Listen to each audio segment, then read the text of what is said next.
Tokoh Semar dalam masyarakat Jawa setidaknya dapat ditemukan melalui 3 sumber informasi, yakni melalui kesusastraan, relief, dan tradisi lisan.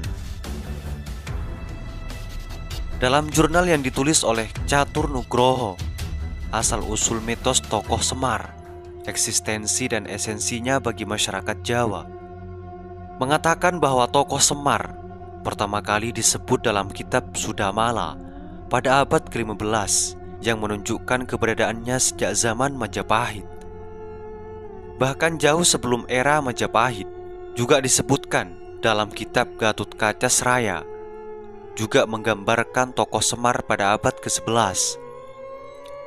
Artinya tokoh Semar sudah menjadi bagian tak terpisahkan dari warisan sastra Jawa sejak zaman dahulu.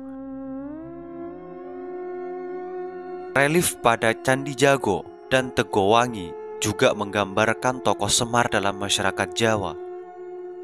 Di Candi Jago, tokoh abdi atau punakawan termasuk Semar terlihat pada abad ke-13. Sedangkan di Candi Tegowangi, tokoh abdi dengan ciri-ciri fisik yang mirip dengan Semar hadir pada abad ke-14. Bukti ini menunjukkan betapa pentingnya peran tokoh Semar dalam budaya dan kepercayaan masyarakat Jawa pada masa itu. Adapun dalam tradisi lisan, tokoh Semar muncul dalam serat Centini dan serat sastra Miruda. Pada masa pemerintahan Penembahan Senapati di zaman Mataram, wayang Semar dibuat bersama dengan wayang lain seperti Bagong, Jenguris, dan lain sebagainya. Sekitar abad ke-16, keterangan ini terkonfirmasi melalui penanda tahun 1541 dalam sumber tersebut. Dari sini, kita bisa mengerti bahwa Semar hadir dalam kehidupan masyarakat dalam bentuk pertunjukan wayang kulit. Ketika agama Islam mulai berkembang di Jawa pada zaman Kesultanan, tokoh-tokoh agama seperti Sunan Kalijaga memilih untuk mempertahankan budaya Jawa sebagai bagian dari upaya menyebarkan agama Islam. Pertunjukan wayang dipilih sebagai sarana dakwah Islam terhadap masyarakat Jawa yang ratusan tahun menjadi bagian dari kehidupan masyarakat. Dalam menyampaikan Islam, Sunan Kalijogo mempertahankan tokoh-tokoh punakawan seperti Semar. Dengan demikian, penduduk Jawa yang belum akrab dengan Islam bisa lebih mudah menerima agama tersebut melalui budaya lokal yang mereka kenal. Inilah yang membawa kedamaian dan harmoni di antara berbagai unsur budaya dan agama di Jawa. Masyarakat Jawa memiliki budaya yang khas terkait dengan kehidupan beragamanya. Suyanto dalam karyanya Pandangan Hidup Jawa menjelaskan bahwa karakteristik budaya Jawa adalah religius, non-doktriner, toleran, akomodatif, dan optimistik. Karakteristik seperti ini melahirkan corak, sifat, dan kecenderungan yang khas bagi masyarakat Jawa.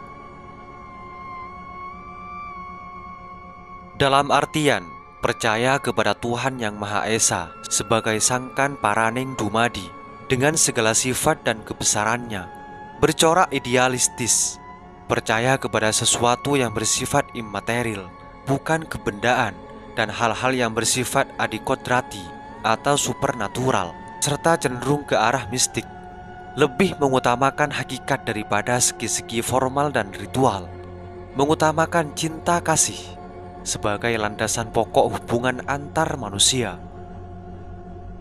percaya kepada takdir dan cenderung bersikap pasrah, bersifat konvergen dan universal, momot dan non-sektarian, cenderung pada simbolisme, cenderung pada gotong royong, guyup, rukun dan damai, kurang kompetitif dan kurang mengutamakan materi. Pada abad ke-15, ajaran Islam masuk ke Jawa dan berhadapan dengan budaya Jawa yang sudah mengakar. Kondisi ini menciptakan dialog antara Islam sebagai doktrin wahyu dan tradisi lokal. Para penyebar Islam melakukan akulturasi budaya dengan masyarakat setempat. Dalam buku The Religion of Java menjelaskan bahwa Islamisasi di Jawa yang dilakukan antara lain oleh Sunan Kalijaga dengan membawa elemen-elemen pewayangan Hindu ke dalam dunia Islam. Dengan demikian, proses Islamisasi di Jawa dilakukan dengan mengakomodasi tradisi dan dinamika lokal. Pola Islamisasi di Jawa yang menyerap dan mengakomodasi tradisi serta dinamika lokal ini tercermin dalam berbagai karya sastra pada masa itu. Karya sastra atau serat ini menggambarkan pola akulturasi antara Islam dan budaya Jawa, seperti yang terlihat dalam Ababat Tanah Jawa dan Serat Centini. Sufisme dalam karya-karya tersebut digambarkan menjadi bagian dari budaya Jawa dengan istilah-istilah sofistik khas Jawa, bahkan menggunakan bahasa Jawa. Toleransi dan penghargaan terhadap agama dan redisium budaya bagi orang Jawa merupakan budaya kebanggaan. Sikap ini, kata Anderson, sangat terkait dengan mitologi Jawa yang terilustrasikan melalui dunia pewayangan yang diinternalisasikan dalam mindset masyarakat Jawa.